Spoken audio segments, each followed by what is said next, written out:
Good evening. Good evening.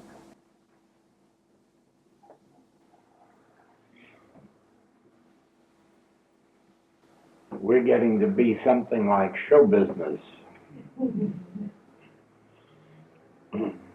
One day in Manchester, one day in Exeter, and one day in Hendon, and the next day in Godalming. Where to? Oh yes, Chichester, Brighton, back to London. But it's an experience that one wouldn't want to do without. It's a real experience. Because it shows a side of life that not too many are able to experience. It's one thing to travel around the world sightseeing, having holidays and vacation fun. It's quite another thing to travel around the world meeting people. And not only meeting people, but meeting a particular people, a specific people. That is, out of all the world, you meet the few who are seeking something in the way of spiritual realization or spiritual experience that even the average religionist knows nothing about. In other words, there are many, many people in the world, more than we have any idea of, who have absolutely no religious convictions. Many of them belong to churches. Many of them even attend church very regularly. But they have no religious conviction. The reason they go to church, or the reasons, are legion. Some go out of superstition and fear of what might happen to them in the next world, in the next life, if they don't go regularly. Some go to please members of their families. Some go because it's a neighborhood experience. And now in the States, and I suppose eventually you'll have that here too, the large corporations are advising all of their senior and junior executives to go to church regularly so as to build up a good reputation for industry as being religious, I suppose. There are many, many, many without any religious conviction. And then there are, of course, the multitudes who have religious convictions. As erroneous as they may be, they are still convictions, and sometimes so very convincing that their minds are not open even to know that there is a truth, even to know that there is a God. So it is that you must realize that when you are not meeting that first group or that second group or the atheistic or agnostic group, that you are limited in numbers, and yet not limited in the sense that there aren't those seeking, and seeking deeply in every part of the world. There is no part of the world you can go to, small town or large city, Christian countries, Jewish countries, Muslim countries. There's no country where you can travel where there isn't underlying the surface a deep and sincere reaching out for something. Now, you can understand that in this particular age, or put it this way, this is one of the particular ages in which the seeker has a mighty good reason for seeking. If you are at all a student of world affairs, even to the extent of just reading the front pages of the newspapers or hearing news broadcasts, you must be aware of the fact that there are at least a half a dozen major problems facing the world for which there are no human solutions. At least a half a dozen problems, any one of which could result in the end of this particular civilization, and for which no one can come up with any kind of a solution. Of all the candidates running for high office in any country, not one in the past 3 years has ever gone on the platform or before the television and said, if you elect me, I have a solution. Not one candidate in any country, not one, has said that he knows what a possible solution would be to the situation with Russia. Not one single candidate in any country has said that he has any possibility of a solution for the affairs in Africa. So far, no one has come forward with any idea as to how they're going to save the dollar or the pound eventually, how they're going to keep either one of these from going the way of the French franc or the old German mark. No one has even been found willing to discuss it or to write articles about it. These are major problems. No one has dared to say that they can even think of a solution to the labor union problem, a problem that threatens the economy of every major nation. Now, ordinarily, candidates running for office are just full of ideas of what they're going to do when they're elected. But not in this age. Not in this age. If you have watched the opening of this presidential campaign in the States, you'll notice that the only thing that are being promised is everything free. That's as far as they can go with promises. They can't promise to settle one of the problems. Not even promise it. And certainly promises are only pie crusts anyhow and meant to be broken. But when you can't even promise, you really reach the end of the line. Now, this is known to every thinker, whether he has been a religionist in a church sense or whether he has been atheistic or agnostic or whether he has been a dabbler in religion.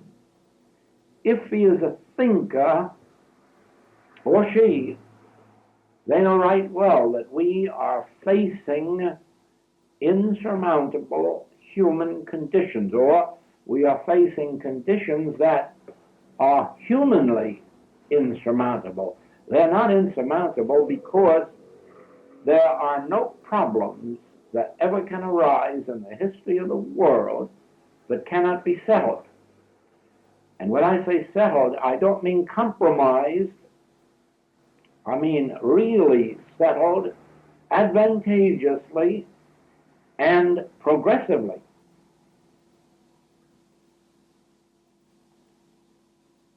In certain stages of our experience in the human world, we are very much like we are with health. There are physical disorders that we know can be solved easily, inexpensively, medically. And as long as we only have those particular ills, we have nothing much to worry about. A few cents worth of aspirin here, or a few cents worth of bicarbonate of soda there, or a few cents worth of surgery, and we're all right. It is only when the doctor tells us that we have an incurable disease that we are up against a humanly insurmountable problem. And then it is that many people are driven to find a spiritual solution to that matter of incurable disease. There are others so involved in different forms of sin that they have arrived at the stage when they cannot break loose from it, when there is no human cure for what ails them, and they too either have to sink or reach out for a spiritual solution to their particular problem. So it is in world affairs. As long as we were going along in what we call the good old days, up until 1914, and for a century before that, there were very few problems arising that could not be settled locally and materially, humanly. It was only after we all became involved in 1914 to 19 that the stage was set for 1939 to 45. And when that was over, we really were faced with incurable diseases. Diseases for which no solutions have been found. And now, just as with our individual incurable diseases, the thinker has come to the realization that it really doesn't make any difference whether the Republicans or the Democrats get in, as far as any possible solution is concerned for major problems. And I'm sure that in other parts of the world they are also convinced that the name of the person at the head of the government doesn't really make too much difference now, since they haven't a solution to the major problems. Therefore, we meet people in every part of the globe who are asking the question, is there a spiritual answer? Is there an answer on a different level of experience? Is there an answer that will change the fearful conditions that we face into a solution that can bring harmony to everyone concerned? Not just another peace that is going to bring peace to 1/4 of the world while 3/4 suffers. But is there a solution that can save the world from what it's facing and give it a foundation on which a permanently harmonious society can be built? Is there such a principle? Is there such a way? The answer, of course, has to be found within every individual, because there is no answer that can be given that would be a universal answer. In other words, even if I believe, as I do, that there is an answer to these world conditions and that there is a solution, not only a solution that would resolve the present dangers into nothingness, but would at the same time provide a foundation for an harmonious society, for successful business, for successful government. The fact that I believe this and that I know it, and know it because in a measure I have witnessed its demonstration, still would not enable me to go before the world and say, I have the solution for the world, because that definitely cannot be. Because the solution that I have in mind is one that has to be adopted by individuals, and it has to be adopted by conforming to a mode of life, to the adoption of a code of conduct,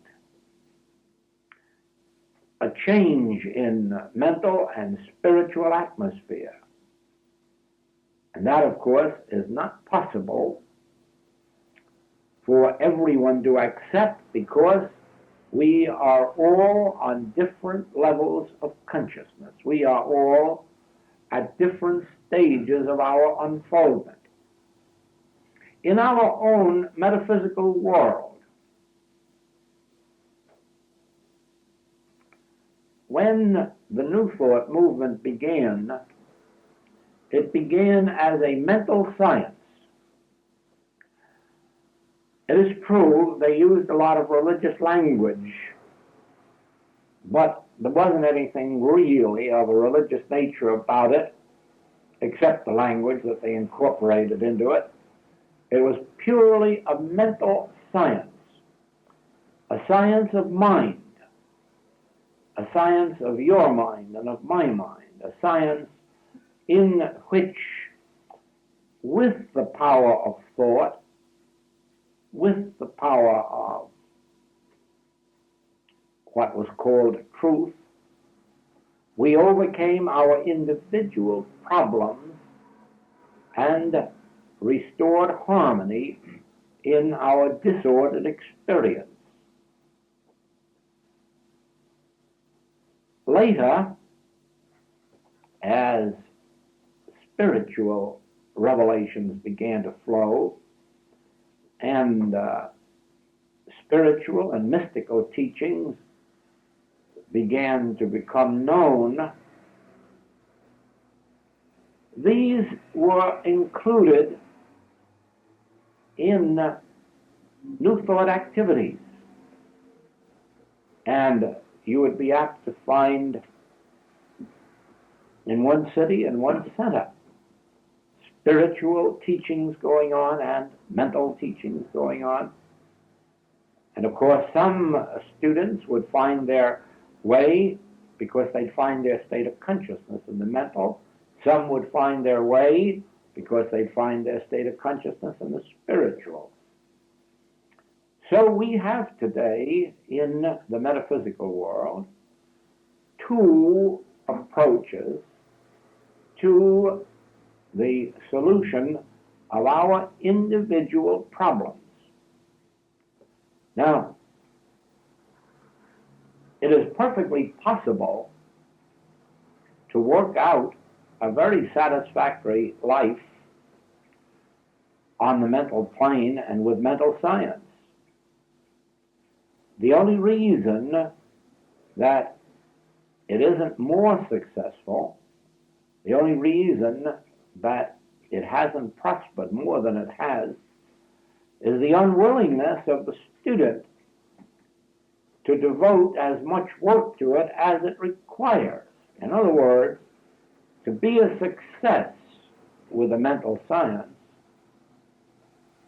to work out one's problems with a mental science, really means work. There's no blind faith about it. It's work. And it's work that has to be conducted according to certain principles. And if one abides by those principles and works hard enough, they can work out their problem mentally. Now, those who would work out their life problems from a spiritual standpoint cannot use the principles of the mental science, but, and it's probably sad news for many, it's just as hard work as the mental sciences. The way spiritually is straight and narrow, and few there be that enter. And the reason that there be few that enter is that few are willing to make the sacrifices.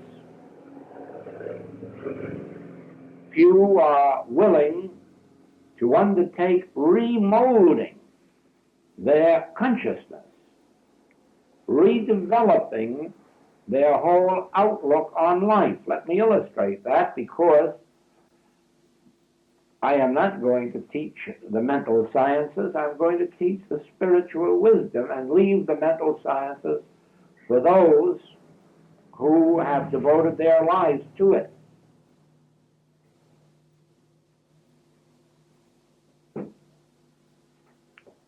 The greatest drawback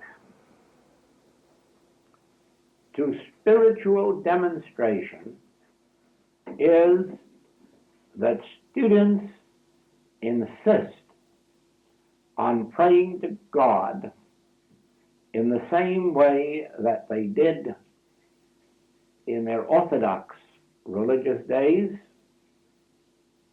or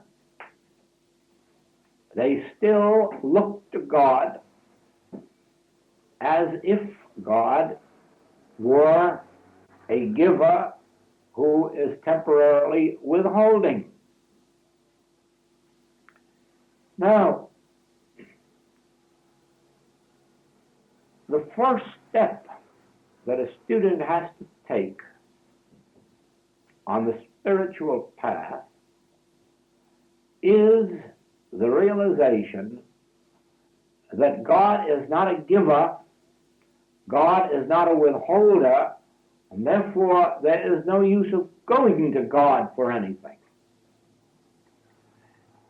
If God had anything to give, God would be giving it right now, and we wouldn't have to be asking God. If God were withholding anything, it would be for a reason, and there'd be no use of asking God to give it until we had met whatever the requirements were for prying it loose from God.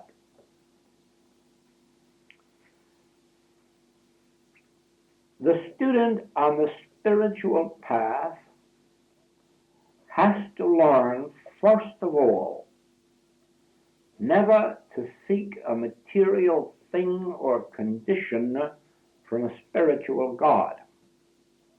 And that is where the first and greatest difficulty arises. The student, still looking at life through human eyes, through the human mind, says, unless I can see life holds nothing for me because I can't do anything, Therefore, I must have my sight first. The next one says, unless I can be assured of my rent, what's the use of my studying about God? I have no thought, I have no energy, I have no time. I've got to first get the subject of my rent taken care of, and then I can have time for God. The next one has an unhappy family, and until this family situation is straightened out, there's no use of my trying to think about God or understand God. Or first, this must be worked out. And that, of course, is a barrier to our entire demonstration. Not only it is a barrier, often it is the barrier. Until we can reverse that picture by seeing that if I attain the knowledge of God, whom to know aright is life eternal, if I attain that, all of these things will be added unto me. Therefore, it is not my function to see, first of all, about my seeing or about my rent or about my family life. I will have to put those aside as major issues of my religious life and devote my entire time, effort, thought, that is, the entire time that I can allot to a spiritual pursuit. I will have to devote all of that to seeking first the kingdom of God, realizing that in proportion as I succeed in that, all of these things will be added unto me, because my heavenly Father knoweth that I have need of these things, and it is his good pleasure to give me the kingdom. But I must take no thought about these things or conditions. I must take thought only for knowing him aright. There's a mystery there, a miracle.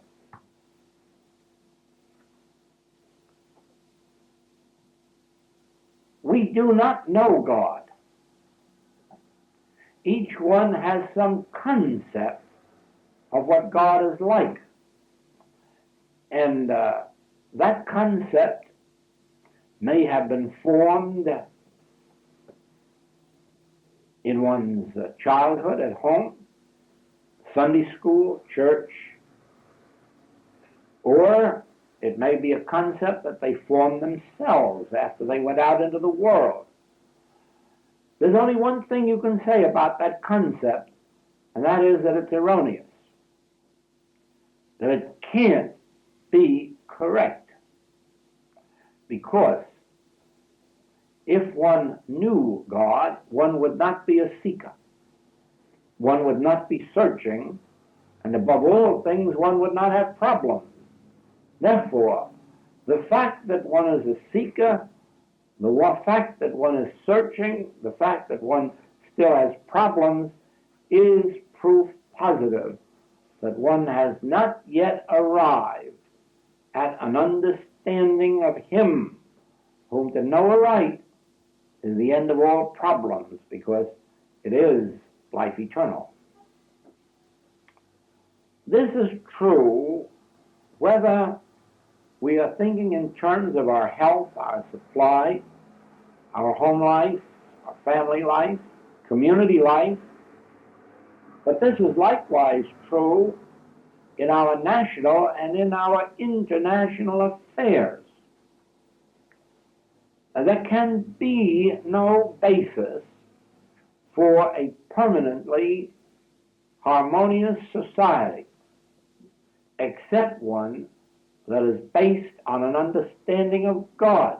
And that you surely can see quickly for this reason, that as long as there exists in the human mind the belief that there is a Jewish God, a Christian God, a Catholic God, a Hindu god, a Chinese god, a Taoist god, a Zen god, there is no possibility of our uniting in oneness, because the only thing in the world that ever will make us brothers and sisters is having one Father, the same Father.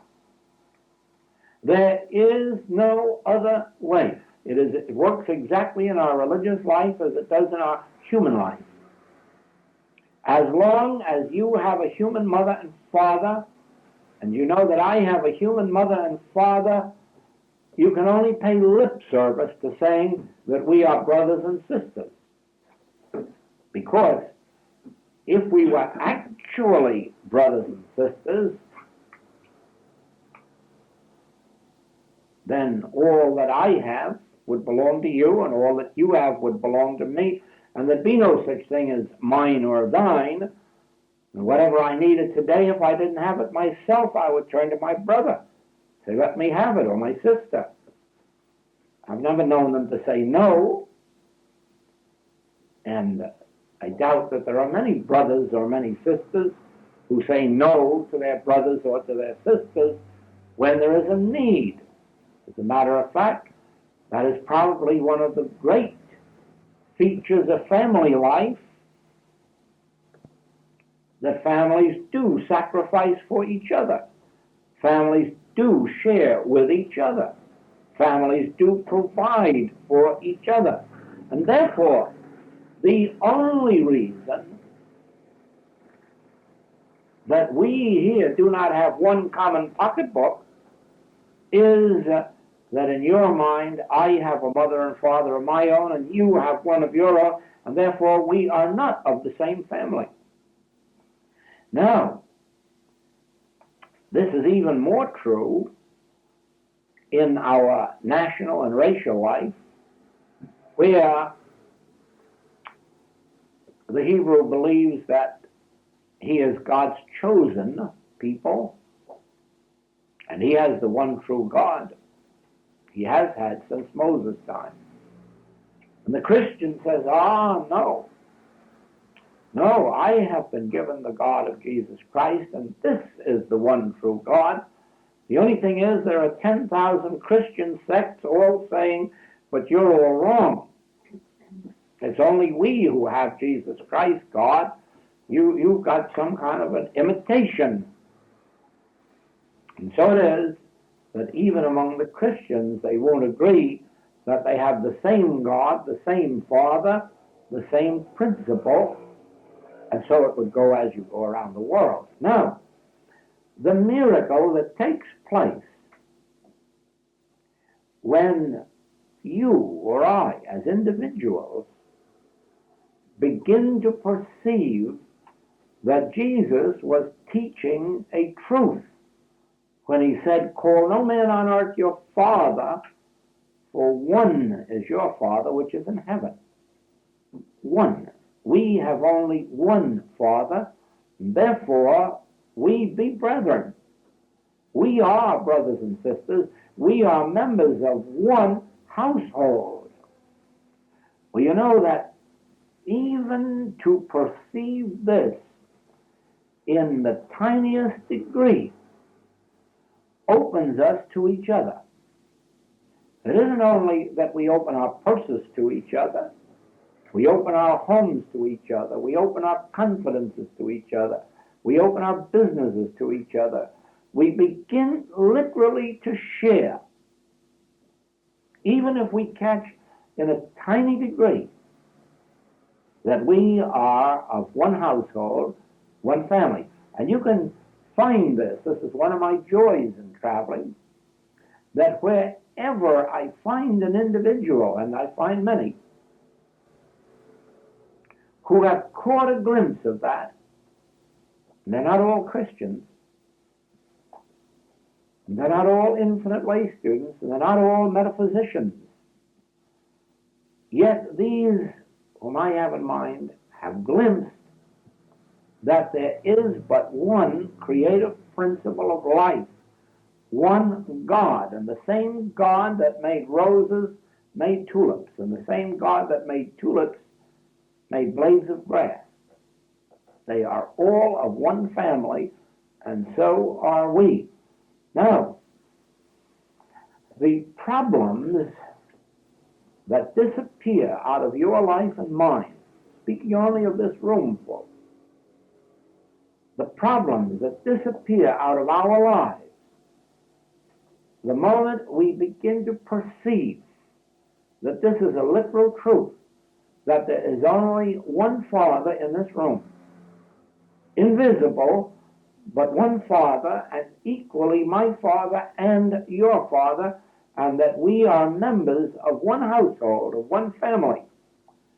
You would be surprised, traveling this world and meeting Infinite Way students in different parts of the world, to see how nearly we are living a family life, how nearly we are living this life of brotherhood and sisterhood, and sharing and giving and cooperating and forgiving and understanding and upholding each other in problems, not only in sunshine, but in problems, more especially in problems. And you would see that as it has been possible to demonstrate that whether we were in the States or whether we were in England or Africa or Australia, Switzerland, Germany, Sweden, wherever we have been among members of our own family, and we have been treated that way, and we have witnessed this, and we have witnessed something more. There are students of the Infinite Way who travel from country to country and who meet students in different countries.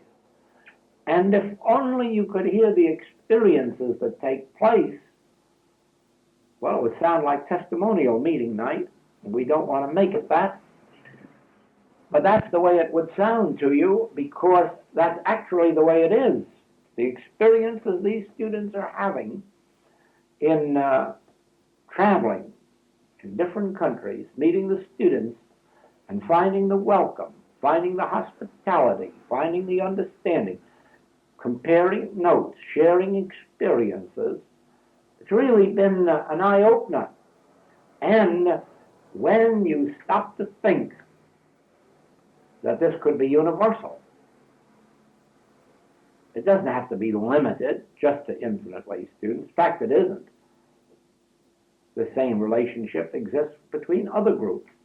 But when you stop to think that it could be universal, first of all, by a common acknowledgement on the part of every religious leader,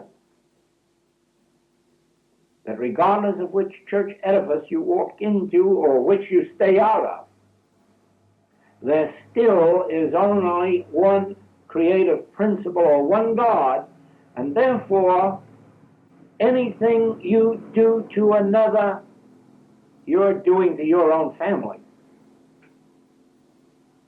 Later, as you go further in the spiritual studies and demonstration, you learn how it is that everything you do to another, whether for good or evil, you're doing unto yourself. And it is for this reason that many people are suffering many of the fatalities of the world, suffering many of the sins, many of the diseases, many of the lacks, not realizing that they have brought it upon themselves, not realizing that there is a law of as ye sow, so shall ye reap, not realizing that there is an actual law that if you sow to the Spirit, you'll reap life everlasting. But that if you sow to selfishness, malice, jealousy, envy, hate, greed, lust, you're reaping all of the evils of this world, and then wondering why it happened, forgetting one of the Master's major teachings, that the prayers that you pray secretly are the ones that are rewarded openly. And don't forget that these negative thoughts and acts are as much prayer in our experience as the good deeds we do. Now, to realize for a second that the evil that I do to another, the advantage I take of another, the lying that I do to another, the cheating that I do to another, is being done to me, is, of course, in a negative way, stopping me from it once I realize that.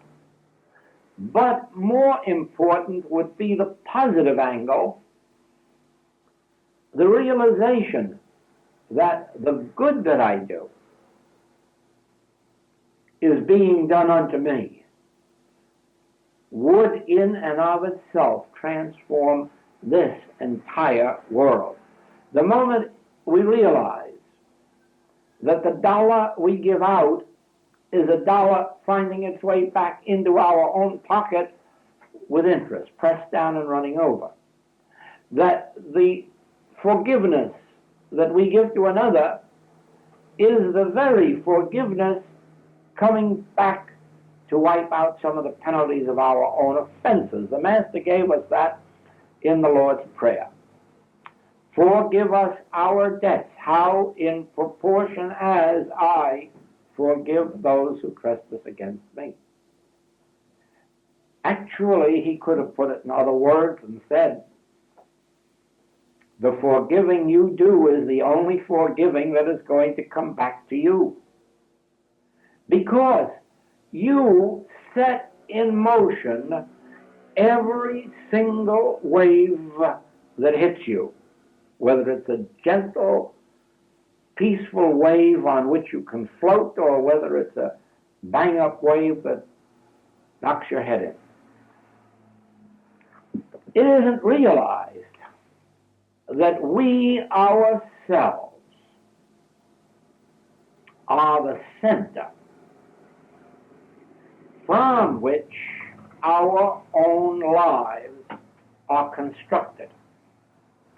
That we ourselves determine the nature of the lives that will happen to us. We have not been taught, not with conviction and not as a law, that it is true that everything that takes place to an individual must take place through their consciousness. What does not happen in your consciousness is not happening to you. Therefore, if love, cooperation, forgiveness, sharing, if these are not taking place in your consciousness, they cannot happen to you. And of course, they first take place in your consciousness in your dealings with the other. In other words, the bread that you cast upon the water is the bread that returns unto you, and no other. The bread that you do not cast on the water cannot return to you.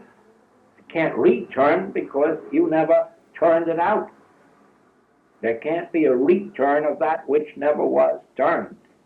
And so it is that once we as individuals, and I speak only of those who hear the voice of the infinite way, if only we can understand that we ourselves are the manufacturers of our own successes and failures, that we determine not only what kind of lives we will lead, but in a sense we are determining what kind of a life goes on out in this world. Because every one of us is a center, and listen, any one of us can change the history of the whole world. Any one. doesn't take 51% of the world to change before the world changes. One individual can change the world.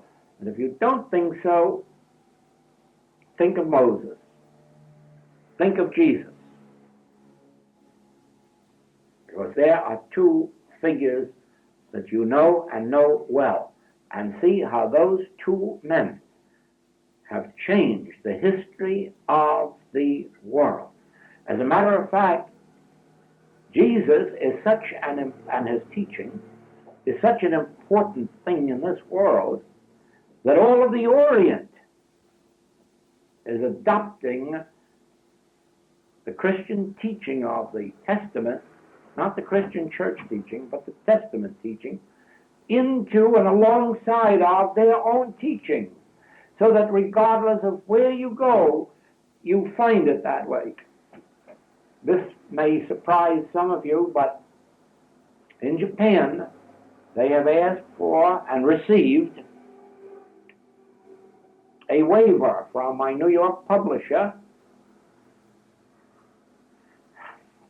for all profits on the book, The Art of Meditation. And they've asked and received from me a waiver of royalties so that that book can be given free to any Japanese who wants it, any Japanese who hears of it and desires it. And just imagine how this, that is based on Christian mysticism, will, with the consent of those in high places, be given with and alongside of their own teachings. And then tell me that Jesus Christ hasn't influenced this entire world? Yes, of course. You say it's taken 2,000 years to do it. That's true, and that's not Jesus' fault either. That sin is on the shoulders of those who are responsible for it. And they, I'm sure, are paying their own penalty for it. The point that I would make is this. One individual imbued with a spiritual realization that God is our spiritual Father, yours and mine, and then could search a little deeper into the Master's teaching and discover that he said, take no thought for your life, don't pray to God for your food or your drink. Why? Because I, at the center of your being, that very I that God planted in you, that you call I, that contains your bread and your meat and your wine and your water and the health of your countenance. That presence of God at the center of your being, that presence of God which is closer to you than breathing and nearer than hands and feet, this is your bread, your meat, your wine, your water. Don't pray to God for it, and don't steal for it, and don't lie for it, and don't cheat for it, and don't defraud, because the kingdom of God is within you. And your meat and your wine and your bread and your water and your life eternal, these are all at the center of your own being. Rest and relax and be patient and watch how your good will flow out into your expression, how your business will improve, or your art or your profession, or whatever it is that may be the source of your income. And if those can't do it, you'll inherit it. Not that somebody's going to die to make it happen to you, but that inevitable in the human picture is the passing from human sight. So that in one way or another, you will discover that all that you have sought in life, in the way of friendships, family relationships, supply, recognition, reward, honor, fame, all of these are yours. There's nothing wrong about your having them, The only wrong is the way the world has been getting them. Everything up to war, murder. Whereas, with the first realization of God as Spirit, and as our good being spiritual, not something to be gotten, something to be released from within us. There comes the major difficulty of the student on the spiritual path, the habit of generations to pray and look for material things and circumstances instead of being able to say, if God is spirit, my need is spiritual. Or if God is spirit, the only thing that will fulfill me is something spiritual. So even while I'm out working at my business or profession or art, even while I'm doing that, let me realize within myself that I have been seeking amiss in turning to a God of spirit and asking for things of the earth when it has revealed to me that my kingdom, Christ's kingdom, is not of this world.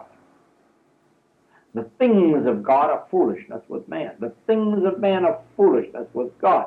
Therefore, to pray for man's things to God is foolishness. So, to make the very first change in our spiritual life, it becomes necessary to acknowledge God as spirit. And therefore determine, I will seek God and I will seek of God, but I will seek only spirit. I will seek only spiritual wisdom, spiritual gifts, spiritual realizations, spiritual demonstrations. I will let these human things be the added things, and I will let them be added unto me. Then, with that in mind, and the realization that every individual you meet in your day's travels is actually of your own household and is to be treated as a member of your own household, do you not see that 10 righteous men in the city save a city, that a few thousand of us living in this consciousness immediately transfer it and transform it to others? I couldn't help today. This doesn't always happen, but it did happen today. We were coming up by train from Exeter, and a man got into our compartment. And I never felt quite the rush of sympathy, almost you might say pity, to a man as to that man.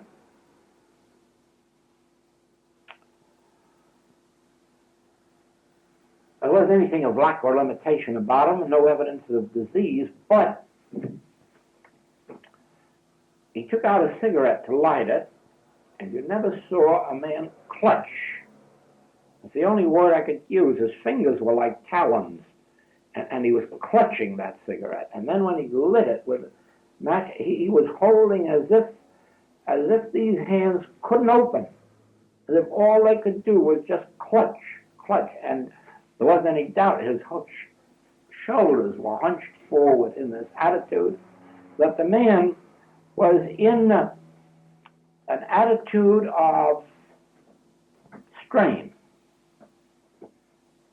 a severe strain, that was much more than a temporary thing by the way this clutching was going on. When he put that cigarette in his mouth and took it out of his mouth, you'd think it was going to strangle it. And it touched me so deeply that I had to sit back and meditate. Not to give him a treatment, probably to give myself a treatment. And as I did, I could almost see in back of that man the strain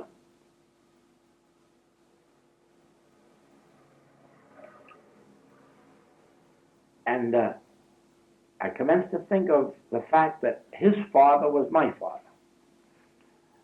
And therefore his father couldn't treat him any differently than he treated me.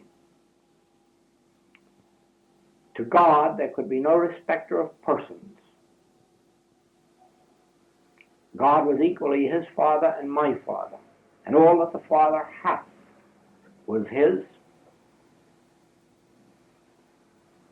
And as I sat in that stillness for a few moments, I could feel in the background of him the lessening of tension.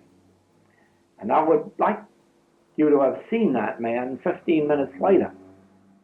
The relaxed way in which he sat there, and the way his hands opened completely, and for the whole rest of that trip there wasn't a sign of clutching. His fingers were open, his hands were open, and his eyes were open.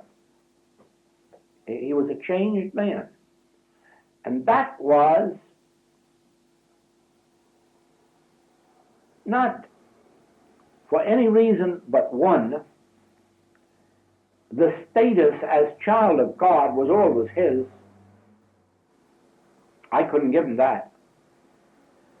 But it was the recognition of it that set him free. One with God is a majority. And for one individual to be able to sit and realize the spiritual nature of God and his creation, and the universal nature of God's love for God's creation, sets that man free. And I can see that in a lifetime there could be thousands like him set free by one. Now, how many millions could be set free by those in a room?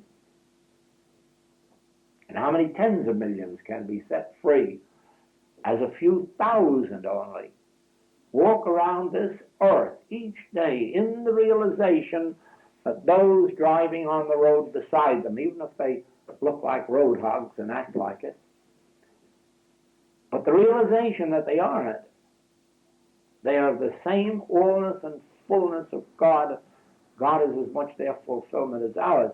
And as we live in this realization, there's no need to pray to God for anything.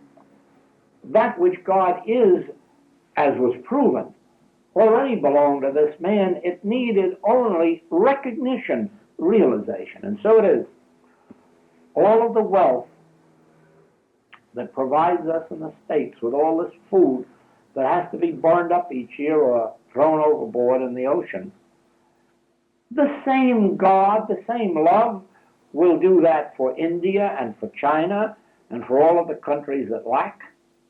But it takes something more than a benevolent government that just wants to share its surplus. That won't do it. That won't do anything more for that's a temporary thing, yes. But in the end, it's like bringing over a load of apples and hanging them on your apple tree. That isn't giving you a supply of apples. That's just taking care of your need today for apples. But tomorrow the need is still there. What we've got to do is make your apple trees grow apples. And if you don't know how to do it, your neighbor, knowing the truth, can make your apple trees grow apples. And we, knowing this truth of a universal Father, can make as much food spring up in India and China. I read a report in one of your papers yesterday or Sunday to the effect that all that India needs to supply its entire population is a little farm machinery. That's all they're lacking. It isn't tons of food. It isn't shiploads of food. Of course, that would help them out today and tomorrow. That isn't going to meet their need for next season. But a few shiploads of farm machinery would do it. Now, on the human plane, these governments could easily give it to them, and it would amount to less than scrapping one warship. But that isn't the real solution. The solution is a spiritual one in which we would sit right here in our room or at home and begin to realize, like India or China, you're not separate and apart from God's household. There's no place where India begins and Burma ends, or there's no such thing in the kingdom of God as a border, nor is there such a thing in the kingdom of God as a race or a religion. There's only God and his offspring. And right in that place, where material sense says there's lack and limitation, I'm seeing God as their Father. And that's all I'm going to stick with. God is their Father. Their Father and my Father. And then watch what that truth, what that knowing will bring forth. So it is, whether it's your neighbor next door whose rose bushes aren't growing, you can make them grow. Just with a realization. There's no such thing as their garden and your garden. There's one principle. It's the same God in that garden as it is in your garden, and eventually you'll see what will happen to that garden. So it is, wherever you meet anyone asking, is there a solution to these world's problems? After once you've demonstrated that you've been able to help one person with this, you'll be able to answer, yes, there is, and I know there is. It's a spiritual solution. And it's going to change the world. Thank you.